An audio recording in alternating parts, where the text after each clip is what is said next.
Почитувани гледачи, добровечер. И денеска сме на вистинската телевизиска фреквенција со емисијата во потрага по вистинскиот збор. Имаме навистина еден редок, благороден и многу активен соговорник. Тоа е Славе Николовски Катин. Мене ми е чест што денеска Катин е наш гостин и ќе ви кажам веднаш зошто.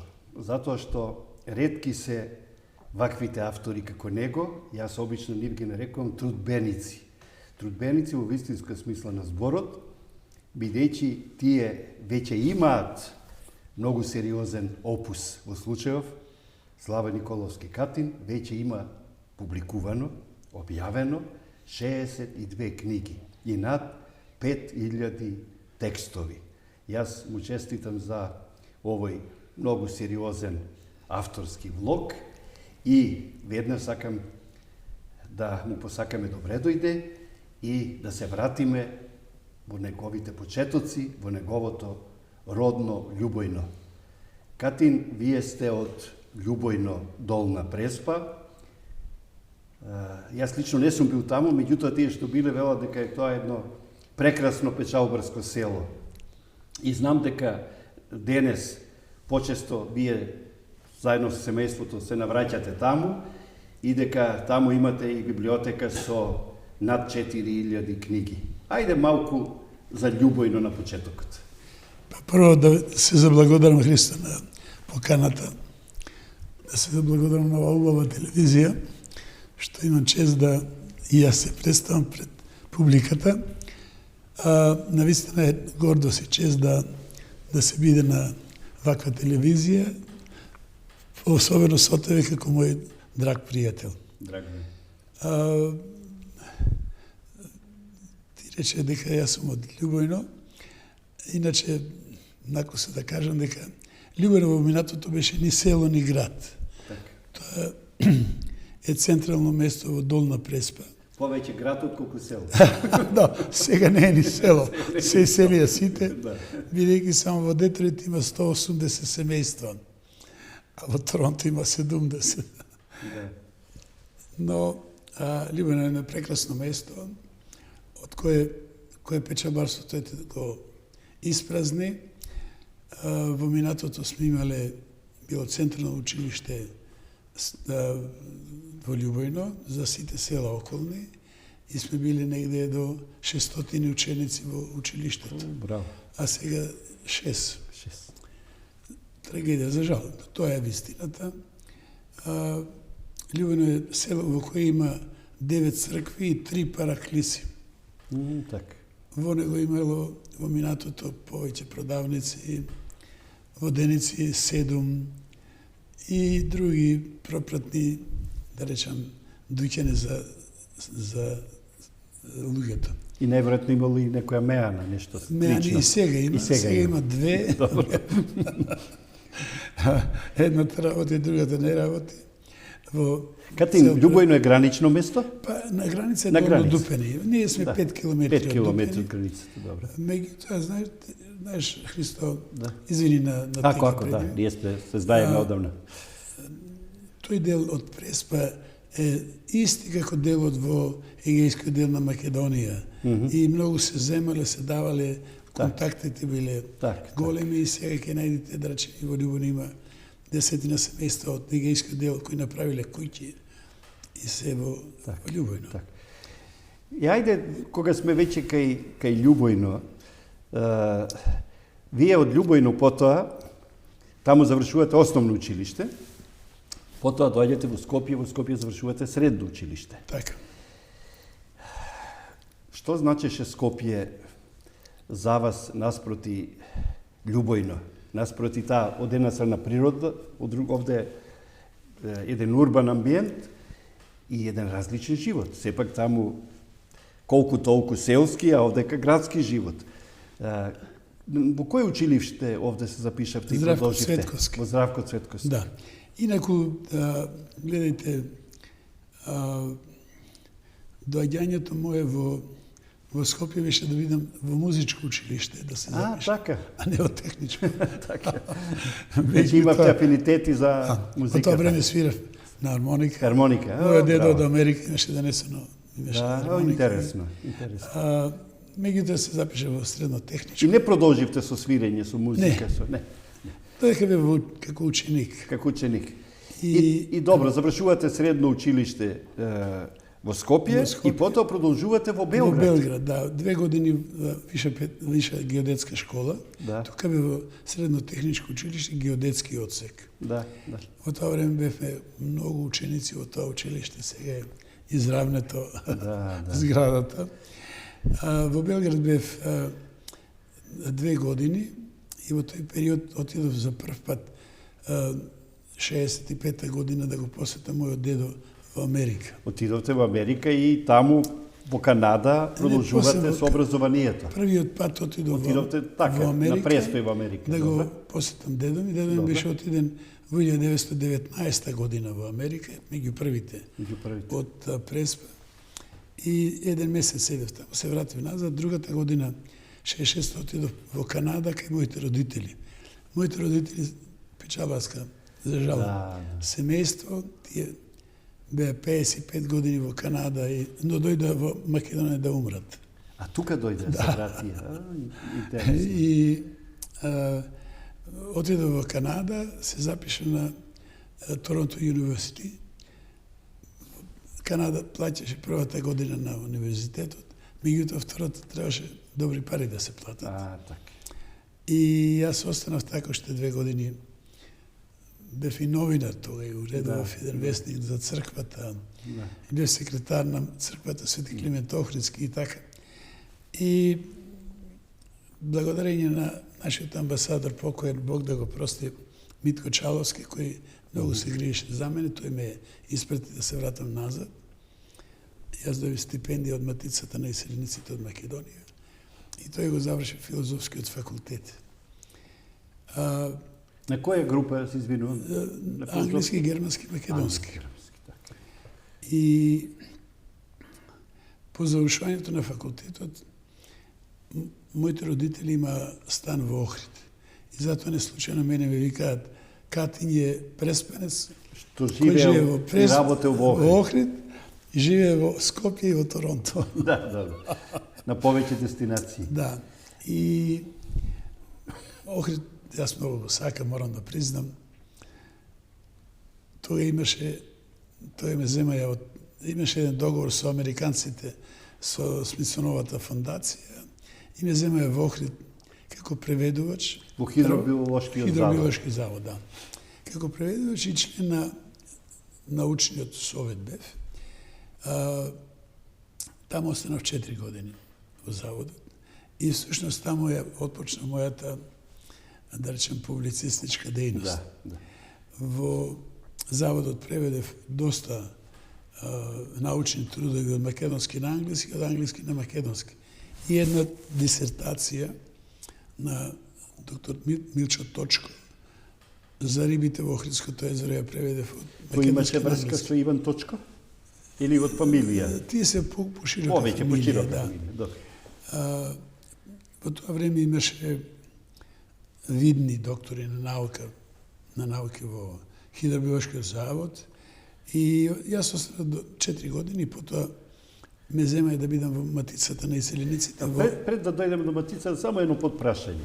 Од ова животна генеза, пат, се гледа дека од Љубојно, преку Скопје и Белград, одите во Америка, одите во Канада, но се враќате во Скопје, повторно Македонија, на филозофски факултет. И тука дипломирате на англиски јазик. Зошто ова го потенцирам? Затоа што да работите во Хидробиолошкиот завод во Охрид, тоа значи да преведувате стручни термини. Апсолутно. И тоа е одговорен, тежок превод. Посебно кога ние и немаме кодификација за сите тие термини странски, соодветна. Значи, вие на еден одреден начин сте ставиле еден добар темел, би рекол, кога се опрашање рибите и тој рибен свет, да го наречам охридски. Овде ми е прашањето, тешко ли е да се преведува стручна литература? Знам дека е тешко. Добро, не е лесно во секој случај. Јас многу се служив со странска литература и во тој период доаѓа научници од Америка, што го испитува езерото. Да. И се разбира, со они се консултирав и тие ми беа, да речем, еден вид советници. Во тој период јас започнав да го работам хидробиолошкиот англиско-македонски речник. Тој беше малку биолошки, пошироко, меѓутоа печатењето беше само како лимнолошки лексикон. Во 1976 година. Така. 50 години. Памтите веќе зашто тие се вашите први книги објавени. Да, тоа беше првата книга. Првата книга. И дури еден така текст од мој колега, кога правивме промоција во Скопје, го чувам дека на 47 години сум имал лексикон. И сега кога кажавте 56-та, ја веднаш да кажам, јас сум роден 57-та, значи не сум бил ни роден тогаш, кога сте објавила вашата прва книга. Но, следното прашање, некако брзо, сакаше да ни избегаш веднаш, но ќе те вратам, односно ќе ве вратам малку, што значи тоа да се живее од другата страна на Галичица? Значи, вие сте од Преспа, а поминавте дел од животот и се уште и сега говорам животот. И сега говорите животот во Охрид. Почувствувавте ли некоја разлика меѓу Преспа и Охрид? Иако велат дека е водата иста на езерото, ама сепак Охрид е еден урбан град, еден амбиент. Охрид е најубавиот град во Македонија, без никакви задршки, без никакви дилеми. А за вас како преспанец, сигурно и во Охрид сте пливале, како што сте пливале и во Преспа. Сакам да кажам, сличен е, сроден е тој предел. Знаете, ние не случајно реков јас, преспанец кој живее во Охрид, односно кој охридски преспанец кој живее во Скопје. Мојот деде, мојата баба купија куќа во Охрид уште 50-тите години, по Крезари имавме куќа. И тоа повеќе ни даде мене волја, љубов кон Охрид. Јас Охрид дури бев и водич на Охрид до тој степен, толку го засакав. И засакав спомениците на Охрид, црквите, особено. И затоа и постојано се навраќам во Охрид. И во тоа време купивме и стан, и затоа сум врзан за Охрид. Кати едно прашање. Дали е тоа игра на бројот, некаква случајност, меѓутоа се вели дека Охрид има 365 цркви. Можно ли е на вистина,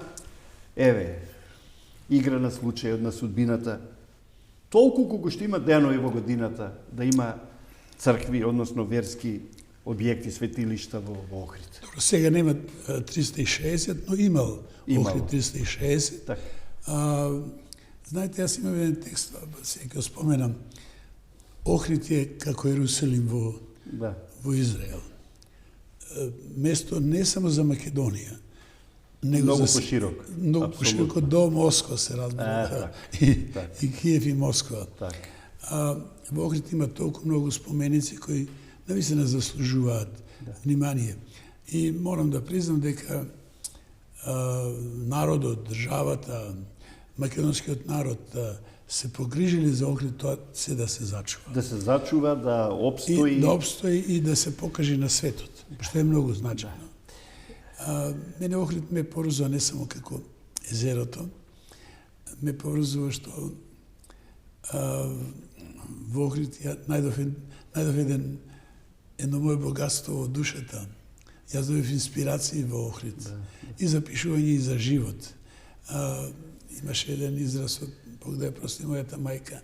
Викаше и да немаш другар во Охрид, езерото ти е другар. И истата вода, Преспанско-Охридска, Да, заедничката вода. Апсолутно. Добро, Катин, ве прекинав кога почнавте да говорите за матицата на иселениците. Вие поминавте и таму добар дел од вашиот животен и работен век. Што значеше за вас матицата на иселениците? Бидејќи таа некако го определи вашиот понатамошен живот. Вие сте еден од ретките кои што многу често патувате. Ве има често и во Австралија, во Канада, во Америка, во Европа, на речиси сите континенти, во сите земји каде што има наши иселеници. Ајде малку за матицата на иселениците. Гледайте, матицата на иселениците беше една државна установа која беше навистина матица да ги собере македонците од целиот свет и од сите делови на Македонија.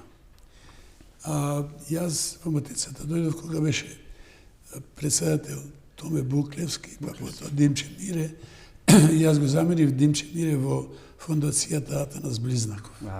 И станав доживотен член на таа фондација.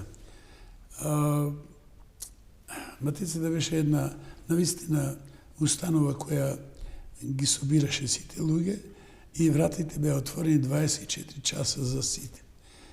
Списанието Македонија во кое јас и работев и ги уредував англиските текстови во списанието, беше прочуено, многу го сакаја, го почитуваја и преку списанието ја сака и Македонија. Тоа списание, само кусо да кажам, беше навистина многу квалитетно, со одбрани прилози, како што малку и напомнавте, на македонски, а дел имаше и на англиски јазик преведени. Навистина и ние што овде живееме, често објавувавме и ни беше чест да објавиме и во списанието Македонија, бидејќи знаевме дека тоа се чита и во странство и дека стигнува до нашите иселеници, меѓу кои има и голем број на писатели и клубови, литературни дружини во странство. Сакам директно да ве прашам, бидејќи често патувате и често сте со нашите иселеници.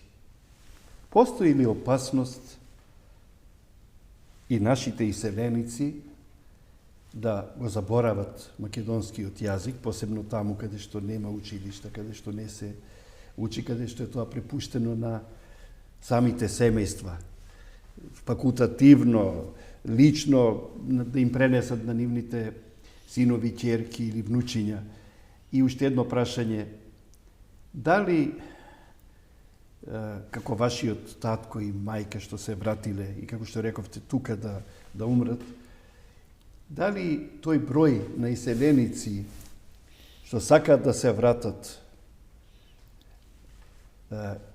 е пристоен, има такви, или е поголем бројот на тие кои што таму купиле куќа или стан и веќе се збогувале со нашава татковина? Ќе ви кажам еден пример како новинар во списанието. Христо Андоновски беше уредник. Така. Мојот учител. Да. И тој ме прати во Битола да напишам репортажа за нашите што одат во Австралија. Така. Јас бев на железничка станица по Кујчи поседе и јас плачев, не можев да напишам репортажа. Дојдов и му реков, Христо, не напишам ништо, зашто не можев. Не можев. Тие тапани се има, меѓутоа тие луѓе нема да се вратат повеќе. И ќе се вратат двајца. И така е бидно. Зборот ми е, знаете, исселувањето не е само за Македонија, се радува. Јасно. Цел свет има исселување. Миграции постојано. Кога можат едни англичани да имаат хаос во исселувањето, што остана за нас една мала етничка Македонија. Исселувањето е, јас често, иначе сум шекспиролог, па тоа можам да речем дека исселувањето е трагедија од Шекспир. Трагедија, да. Има драматика во тоа. Сите што излегуваат многу тешко дека ќе се вратат, но многу мал број се враќаат. И ако се вратат, децата се таму, значи пак треба да одат или ќе дојдат да умрат. Јас во кажувањето не ви кажав дека јас сум роден одма во езерото, во една куќа во Наколец, бидејќи мојот татко беше во Русија, учеше и имаше опасност да мајка ми да ја нешто да нашко да ние бевме под Бугарија, под Србија, под Албанија да. и така натаму. Па после еден месец ме донесоа во Љубојно. Мојот татко не ги знам многу биографските податоци, некој тој кога дошол од Русија бил на висок положај, меѓутоа нешто направил и тој избега. Во Грција, во Англија и во Бразилија заврши. Во Бразилија. Мојот татко. Јас имав очух во Канада, со кого добро живеев, не се разбира. И родителите и дедо ми и мојата баба, во Америка беше баба ми, доаѓаше за Македонија болна. Јас во Белград ги чекав да во Белград дојде во Битола почина. Не можеше да стаса во Љубојно. Трагедија, ова што ви го кажувам. Исто така, јас се прашав мајка ми, реков, мамо, требаше до година да дојдете, не сега. И таа ми вика, сине, рече, дојдов да умрам. И зависи како јас се чувствувам. Страшно е тоа предчувство. И навистина умре на 11 октомври тогаш. Зборот ми е, иселувањето е трагедија, окей. Големи трауми се во прашање. Трауми се. Економската положба на човекот е многу значајна. Од друга страна има, вика, каде ви е добриот живот и парите, таму ви е татковината. И сега кој е поправилно, не знам, секој на свој начин да тоа го прифаќа. Меѓутоа, ние имаме многу иселени, еден период до, да речеме, 65-та година, а пак сега овој бран што одат млади учени луѓе, уште потрагичен е. Нашиот си е доктор по ветеринарни науки, имаше прекрасна работа тука. Тоа сакам да потпрашам. Иако ние сите мислиме како ги знаеме одговорите на сите прашања, често не е така. Па еве, затоа јас ќе се охребнам да прашам, зошто младите, посебно младите, толку масовно одат во странство? Толкави ли се разликите во платата, во стандардот? Што е тоа што така лесно се одлучуваат да заменат една средина со друга? Вие сте често во странство, ги гледате тие луѓе, разговарате со нив, ги слушате. Што е вашето мислење во врска со овој проблем на миграцијата масовна на младите? Ако во минатото беше економската положба на луѓето за да обстојат, овој период е да имаат подобар живот, повеќе парите, имаат пари во Македонија. Имаат, но сакат уште повеќе. Уште повеќе. Сакат многу подобар живот, сакат да прошетат. Тие се интелектуалци. Да бидат дел од глобалното село. Апсолутно, од глобалното село токму тоа. Така да тешко може да се сопрат да не одат, тие ќе продолжат да одат. Се има разни начини како тоа да се направи. Но државата е таа, како мајка, што треба да направи нешто. Добро, тука има и добри желби, меѓу кои спаѓаат и дека дел од нив некојаш ќе се вратат, кога овде ќе има пристојни плати. Не. Обично тие што ќе отидат таму, кои што ќе, како што реков пред малку, ќе го решат и стамбеното прашање. Враќањето е тешко.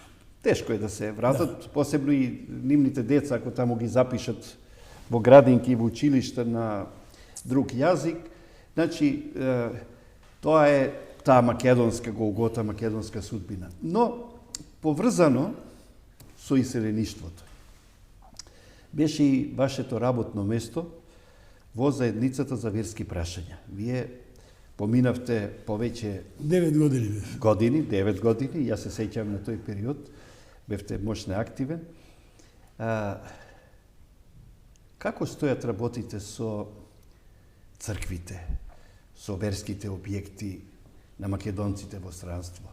Бидејќи вие не само овде во Македонија што бевте во заедницата за верски прашања, туку често и патувавте и ве има, речиси, во сите тие делегации во странство, во тие спогодби, во тие отварање на нови објекти и слично. Ајде една мала ретроспектива, кусо тој период кога бевте и сега како стојат работите на овој план? Гледајте, црквите во иселеништвото се македонските домови, во кои македонците се наоѓаат и на национално, и на духовно, и на образовно, и на политичко, и на сите полења во црквата. Нашите цркви во минатото пред Втората светска војна беа претежно на НПО и беа под јурисдикција на бугарската црква. Меѓутоа и селениците биле во мал број и претежно од егејскиот дел на Македонија. Јас имам во книгите мои сите поред кои се цркви и така натаму имам дадено. Меѓутоа со отворањето на првата црква во Австралија, Свети Ѓорги, во 60-та година, се отвори еден автопат за нашите иселеници. Посебно тоа, со осветувањето на првата македонска православна црква, се отвори во Америка, во Гери, Индијанас, па во Торонто и во Шведска. Инаку, јас имам едно ова дело што е македонските православни цркви, ги имам сите цркви и сите имиња кои се вклучени во македонските цркви. Еве ќе им го покажеме на гледачите и полека ќе почнеме да ги представуваме и другите книги. Ова е вашата книга Македонските православни црковни општини. Вие сте автор на ова книга, општини во Австралија, Канада и САД. И САД, да. Не само во почетокот кога почнаа да се отварат во 60-тите години, него и денес се црквите местото каде што македонците се собираат. Така. Место што викаат старите и за погреби и за свадби. За се. За се. Да. Во новите услови се разбира, има повеќе свештеници во нашите цркви, во многу цркви има училишта по македонски јазик, има фолклорни групи, литературни друштва, еден напредок во зачувување на културата, на културните вредности на македонците во иселеништвото е токму во македонските православни цркви. Ево само за илустрација, во Торонто, во првата црква Свети Климент Охридски, во неја има најдоброто литературно друштво браќа Миладинови, училиште, фолклорната група Македонка, има уште десетина други помали асоциации кои работат во состав на црквата. Се разбира, во сите така цркви, во помал или поголем дел, ги има насекаде, зависно од времето, зависи од бројот на македонците во дотичната општина. Сега, полека ќе преминеме на вашите книги. На почетокот од емисијата кажав дека имате досега објавено 62 книги. Тоа е навистина еден импозантен опус. Вам не ви е тешко да пишувате и да објавувате, бидејќи во сите овие изминати години сте биле активен како новинар, не само во списанието Македонија, туку и многу пошироко, во многу други вестници, списанија и медиуми. И веднаш сакам да потенцирам, не случајно, сте добитник и на највисоката награда за новинарство Крсте Петков Бисирков. И некако ми се наметнува само по себе следното прашање, а тоа е за книгата Македонците во светот. Тоа е оваа книга, бидејќи се забележува од вашите книги дека вашата основна грижа и мисла водилка е да пишувате и да ги представувате македонците од етничка Македонија. Од етничка Македонија, но ширум светот. Значи, буквално и во Канада, и во Соединетите Американски држави, и во Австралија, и во европските земји каде што тие се иселеници. Ајде некој збор за оваа книга Македонците во светот? Тоа е еден пообемен ваш труд. Јас имам една книга уште во 2000 година, се вика Македонците во САД и во Канада, Да. во која навистина на опширен начин ги има представено на северноамериканскиот континент. Меѓутоа, после тоа пробав да ги представам и македонците во Австралија и во европските земји. Во тоа имам повеќе книги и монографии. Во делото Светот на дланка, тоа е репортажи се ова книга. Да. Ајде и таа книга да ја представиме. Ова е вашата книга Светот на дланка, како што рековте. Тоа се репортерски записи, репортажи. 50 земји од моите посети во светот, за секоја земја имам по 4 до 5 репортажи. И во таа книга ги давам и македонците од етничка Македонија. Јас прво да кажам дека јас не припаѓам на политичка партија, јас припаѓам на Во вашата биографија пишува дека партија ви е Македонија. Македонија. Убаво кажано. Убаво чувство. Сите посети што сум ги направил на тие 50 земји, сум се сретнал со многу македонци, со многу тугинци, во многу делегации. Јас само преку Атлантскиот океан имам поминато 150 пати. Одено и враќано, значи... Вие сте вистински светски патник, да. Номад. Сум бил и приватно и службено, се разбира, да кога ја водев комисијата за верски прашања, па и во Матицата одевме делегации на сите континенти. Сакам да ви кажам дека на македонците им треба љубов. На македонците им треба топлина.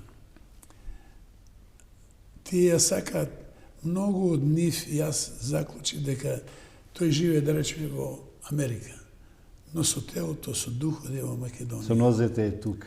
И со мислите. Да. Сега, од нас зависи тука од Македонија, треба малку повеќе да имаме ангажмани.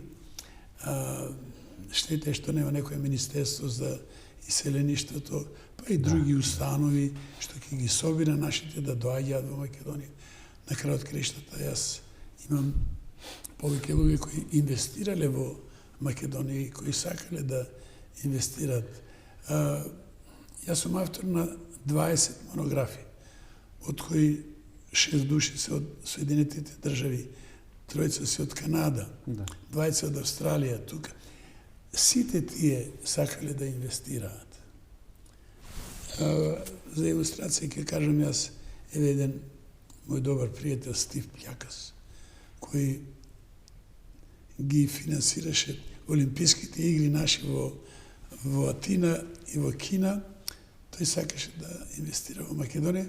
Ние не успеавме многу да го придобиеме за тоа. Зборот ми е, не сакам никој да критикува. Да. Сите заедно треба да се погледнеме кон Господа и да кажеме дека треба ние сите заеднички да помогнеме на Македонија. Јас сосема ве разбирам и ве поддржувам, еднаш да кажам. Вашата идеја е навистина прекрасна и мислам дека е неопходна. Вашиот предлог, ние сега имаме агенција за иселеништво, но убаво е да имаме министерство за иселеништво. Апсолутно. Бидејќи, ќе ви кажам само со еден краток пример. Често кога патувам во окружувањето, сеедно дали е тоа Србија или е Хрватска или Црна Гора, нашите иселеници таму постојано ми повторуваат една иста реченица. Ние немаме за нашите деца ни сликовници, ни други книги на македонски јазик. И тоа не може индивидуално да се реши. Иако јас лично, како писател и издавач, сум им подарувал одредена литература од издавачката куќа Феникс, но тоа е малку.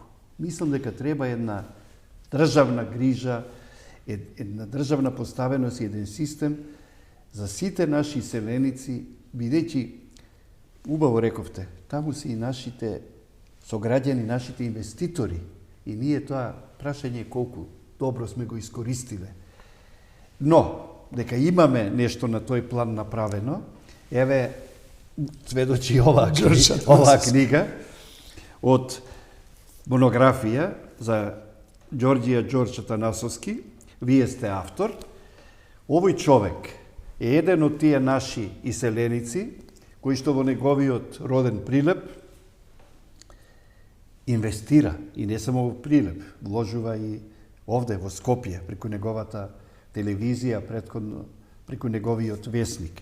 И навистина има иселеници кои што сакаат да вложат во Македонија, и убаво е вие што и ги одбележувате на овој начин преку овие монографии. Колку монографии имате направено? Голем е бројот. 20 монографии. 20 монографии. За Ѓорđ Атанасовски имам 2. Така.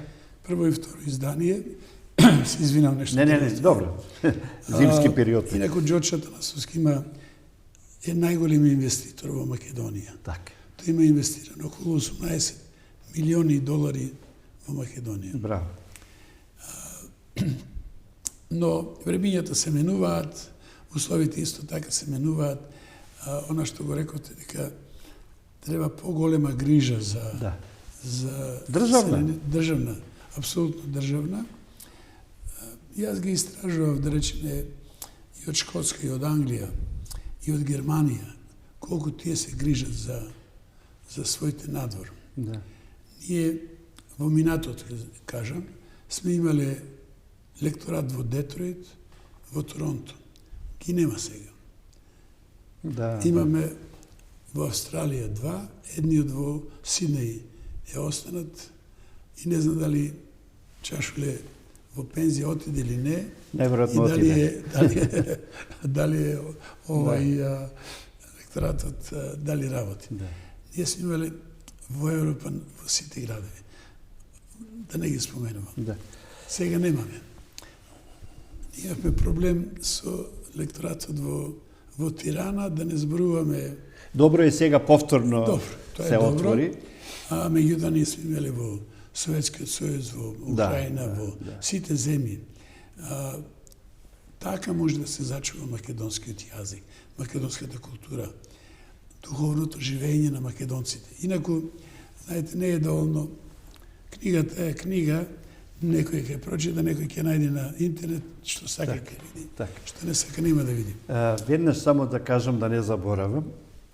Вие ја основавте издавачката куќа Македонска искра, објавивте голем број наслови за наменети за деца и ученици, но и за возрасти.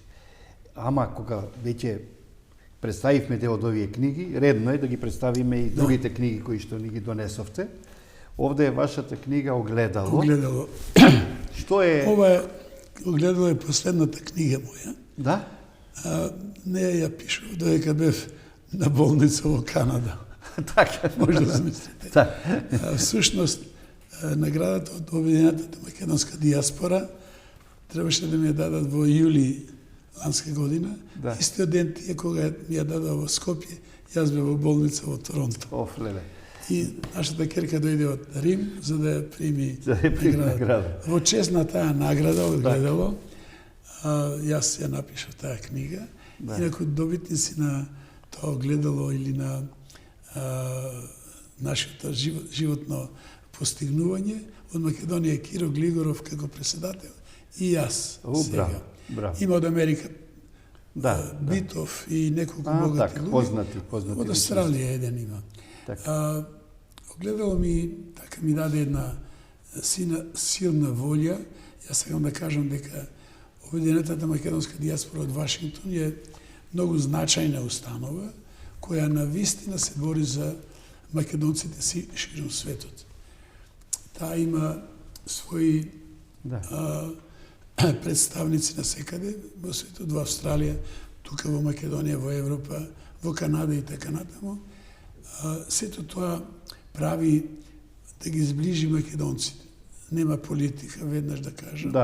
Него има повеќе на културен план, наобразовен. Так. Тие имаат дават стипендии за да студират наши деца. Така. Ги носат студенти од Америка, од Канада да дојдат во Македонија, да ја посетат Македонија, Да. да научат за Македонија и така натаму. Значи, такви организации, како ова Обединената македонска диаспора, има малку во во светот. Да. Јас веројатно ќе имам прилика и да кажам за неколку организации. Но морам да кажам дека таа книга ми е навистина драга, што е те ја добив во Да, драга ви е и поради наградата и поради тоа што е најново издание. И конечно ме прашавте за издавачката Кујча. Да. Јас имам крстено Македонска искра, повесникот Македонска Да. искра, првиот вестник на македонски јазик во Австралија. Во Австралија. Инаку имам дело едно за сите вестници гласила на македонците од почеток до 1995 година. Катин, уште две книги само кратко ќе представим, веќе сме на крајот од емисијата. Израел и Македонија, ова е исто така еден луксузен ваш обемен труд и книгата Избор на трудови. Ова сето говори дека вие навистина, како што реков уште на почетокот од емисијата, сте вистински работник, трудбеник, имате многу направено. Сега веќе се ближи самиот крај на емисијата. Јас ќе ве замолам да оставите една пишана трага во оваа наша така наречена отворена книга, каде што вие ќе ни дадете еден ваш автограм, изберете боја која сакате, можете и со двете ако сакате. Црвената патриотска. Тука ќе го напишете вашето име и презиме, значи Славе Николовски Катин. Само Катин, нека види. Само Катин, добро. Славе Катин. Овде датумот денешен. Денеска е 5.2.2024. И на оваа страна ќе ве замолиме да напишете една ваша мисла, една порака. Сега или после? Сега. Во мигот, ние тоа го правиме во живо. Добро. Јас мислам дека тоа нема да ви биде проблем. Јас на гледачите ќе им читам што вие пишувате, на крај ќе ја прочитаме целата мисла. Македонија е нашето сонце и сите македонци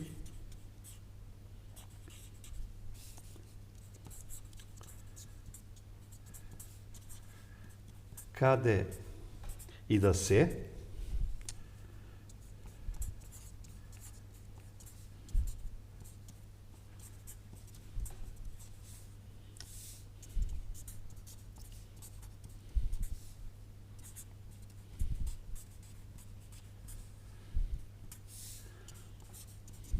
Јас малку сега замолчев за да не сгрешам, бидејќи читам наопаку другава страна, ма вие ќе ја прочитате целата мисла на крајот.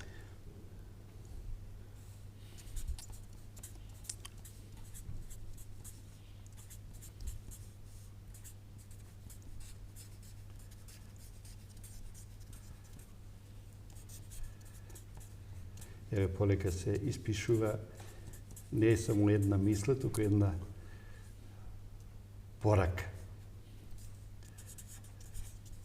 А сигурно може да се испишат многу мисли и многу пораки на оваа наша бела хартија. Посебно со црвен фломастер, со црвена патриотска боја, како што е крвта.